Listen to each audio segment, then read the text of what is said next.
Hey friends. Today I want to talk about engaging with difficulty. And the reason that I want to talk about that today is because I don't know about you, but I'm finding this time extremely challenging. I feel scared and anxious and uncertain in a way that I never have before. One of the things that I notice whenever I try to talk about this is that I'm very quick to undermine the difficulty that I'm having by comparing it to other people who are having a more difficult time. And there are plenty of those. This is a way that we all undermine ourselves, and it can be a dangerous way to engage with both ourselves and with others. I've heard people refer to this as the suffering Olympics, as though one person's greater suffering erases someone's lesser suffering. And I don't think that's a productive or helpful or compassionate way of engaging with it. Because any suffering is real, and any difficulty that any of us are experiencing is real. And something that is special and painful about this time is that nearly everyone around the globe is suffering in this moment, differently and to different degrees and different amounts. But we are all in this together. And that's something that's true about difficulty and challenge and suffering all the time. It's something that links us, and it's a way that we're connected all with each other. So we can use that as a way to be connected with each other rather than as a way of separating ourselves from each other. And it's also a way to be more connected with ourselves and kinder with ourselves. Instead of getting down on myself about how I have it better than someone else and therefore what's the big deal, I should just get on with my life, isn't compassionate and it isn't helpful. And when I'm hard with myself in that way, it makes it harder for me to be kind and soft and gentle with other people as well. So this moment is an opportunity to soften in every direction. I can be softer with myself, I can be softer with my loved ones, and I can be softer with people in the world around me, because I know that we're all suffering. We are connected by the experiences that we're having, and that's always true, but something about this moment lays it bare in a new way. In her book, When Things Fall Apart, Pema Chodron writes that fear is a natural response to moving closer to the truth. And one of the truths that I feel that we're all moving closer to is an understanding of just how interconnected we all are with each other.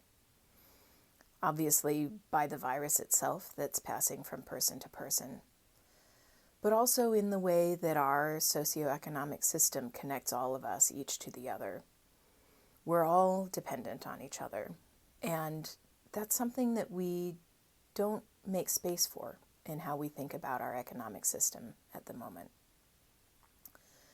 I hope that this will be an opportunity for us to change how we think about ourselves as individuals and our global society at large. We're connected not just to ourselves, but to all the other beings in the world. That's how this virus came into being in the first place. But it's also rooted in everything about how we live our lives. The food we eat grows out of the ground, or is fed food that grows out of the ground before we eat it.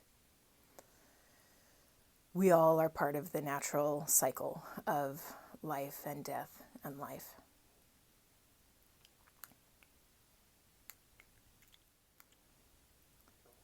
As anyone who has lived through a traumatic experience knows, the phrase, "what doesn't kill us only makes us stronger," is an oversimplifying cliche, but it also is a truth.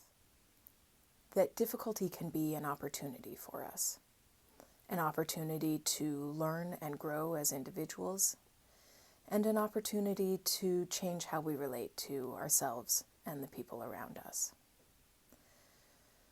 I find it helpful to think about that when I'm going through difficult times, because otherwise the difficulty doesn't seem valuable, and that makes it harder to engage with, harder to get up in the morning, harder to put my clothes on and go about my day. And I am finding that challenging right now.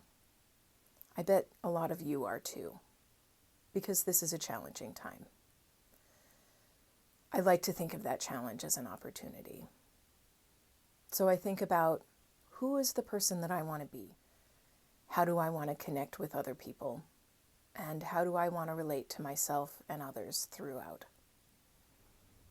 I ask you that too. How do you want to relate to the challenges that you're facing day to day? How do you want to connect with yourself and other people? How do you want to love yourself? And how can you be kinder to yourself today and tomorrow and next week? Changing the way that we relate to ourselves is the beginning of changing the world that we're in. And it's something that we can do every day. What will help you make this time useful and valuable? What will help you steer the world in the direction you want it to go?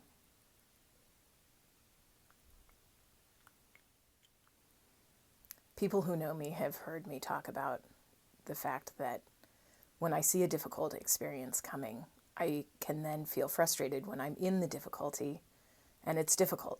There's part of me that feels like, gosh, well, if I knew that this was going to be hard, then why does it have to be hard? Can't I just skip that part? But I know from my past experiences that the value comes from going through the fire. And we're all in it together right now. What's the opportunity for you? And how can you make the best of this difficult time? How can you use it to connect you to other people?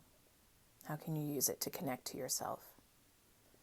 How can you use it to level up and be more the person that you wish you were? I hope you'll join me in taking an optimistic and hopeful view that doesn't wash away the pain and suffering and grief that we're all experiencing, but it at least can turn it into something valuable in the future. And that gives me hope.